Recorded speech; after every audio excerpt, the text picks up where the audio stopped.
Don't become a software engineer. If you haven't heard of industrial automation, that's what you should explore next.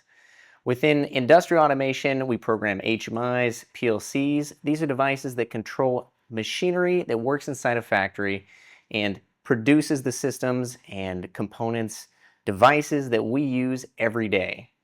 And if you already have all of that computer science experience, you should then transfer those skills into UI design for HMIs. What's an HMI?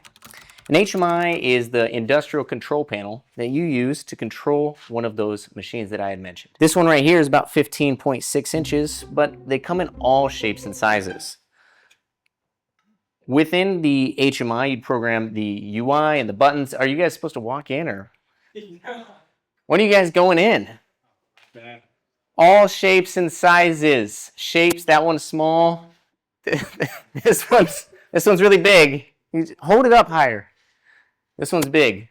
There you go. And they control the machines and systems you use, or operators would use every day within factories. We're also in desperate need of controls engineers. So to be a controls engineer, to do the programming for these HMIs and PLCs, you need to know a little bit about computer science, a little bit about wiring, a little bit about networking. You basically have to kind of know a little bit about it all. But what's so cool about it is that you never stop learning.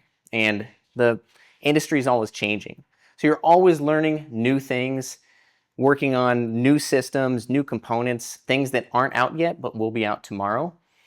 And you're helping to create the devices and components and products that people use every day. So it's really important, and that's why you shouldn't become a software engineer. Thank you for tuning in to the last most recent day of Weintek-Mas. Thank you for tuning in to the most recent day of Weintek-Mas, and we'll catch you guys in the next video.